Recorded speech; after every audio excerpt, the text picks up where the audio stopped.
In today's Leetcode maximum erasure value, we can make some key insights. The first being we are dealing with a subarray problem.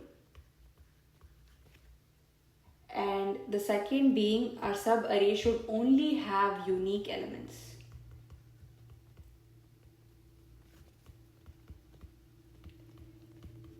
And the third being our result, which is the maximum score, which is nothing but the maximum sum of subarray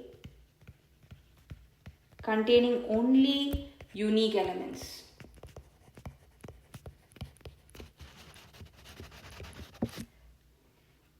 So we can say that this is our new problem. Okay. Anytime we look at a subarray question, we can think of sliding window. We can think if sliding window would work. Why sliding window? Because we are dealing with contiguous elements. Our elements are next to each other. In case we have to work with subsequence, this will not work. Sliding windows only work when you are looking at elements that are next to each other. And anytime you have a sliding window problem, you need to think of two things: when to expand your window and when to shrink your window. So here, the expanding could be element by element. You can keep expanding, but the key is when you shrink it. So when should you shrink it? You should be shrinking it whenever this condition becomes false. Like whenever you see an element that already exists, you have to shrink it until you remove duplicates. Usually you expand it by moving the right pointer and you shrink it by moving the left pointer. So think of the array 4, 2, 4, 5, 6. So we will move our right pointer as long as our elements are unique. And anytime we find a repeat, we move our left pointer and then we work from there. So I can talk about this in detail. So here I will have a running sum to calculate what's happening at the moment, and I will also track the maximum sum.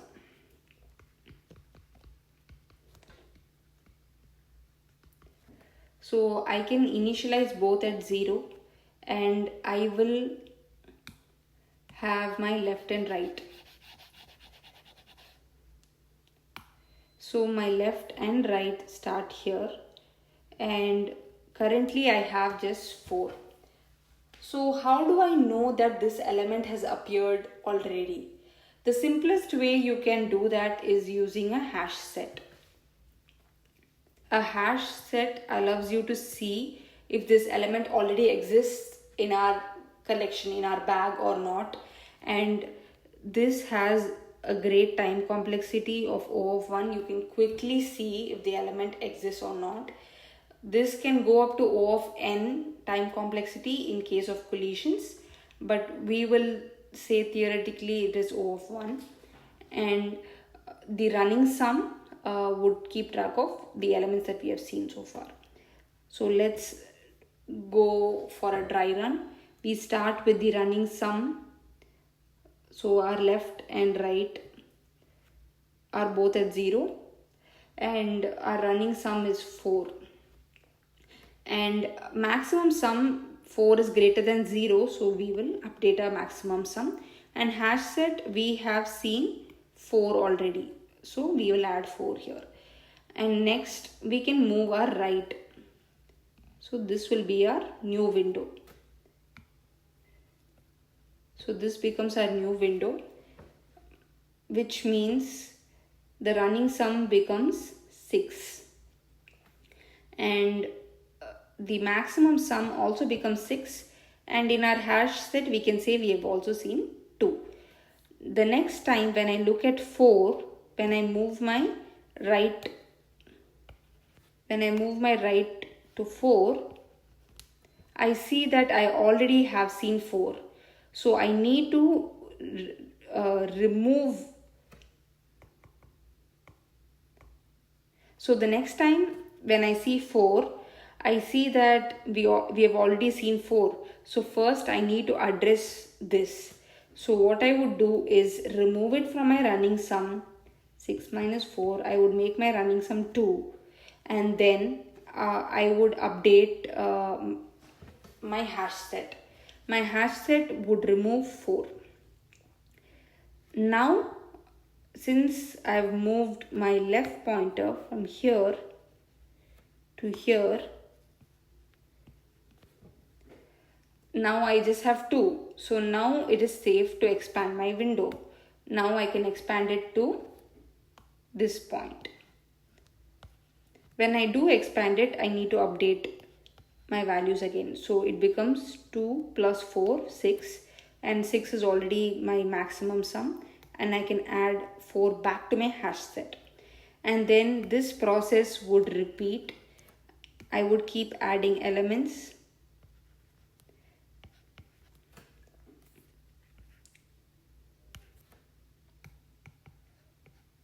Since there are no other repeats,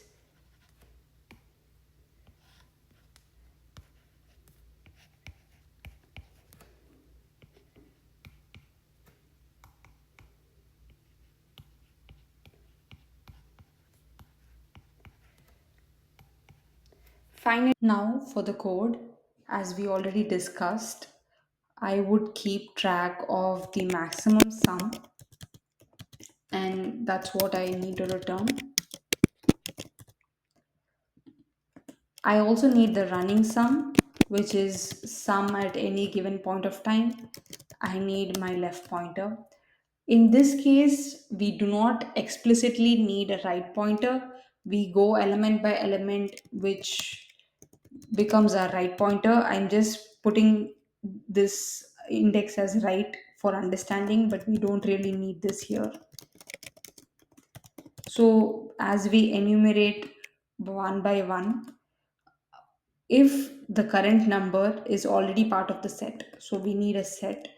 I'm going to call this set called scene. So if it's part of our subarray, it's going to be part of the scene set. So if the number is part of scene, then we need to keep removing it until the number is not part of scene.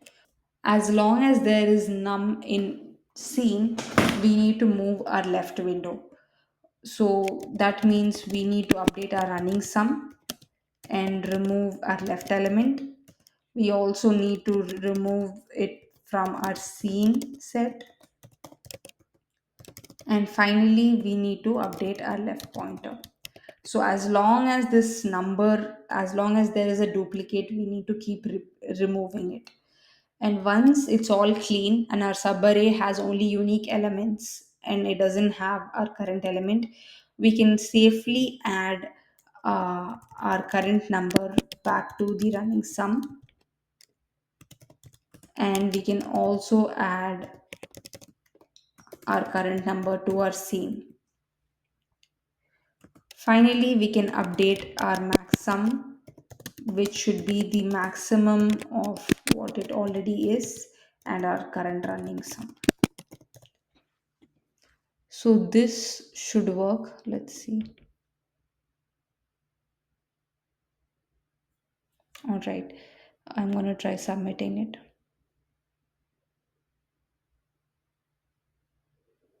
All right, perfect.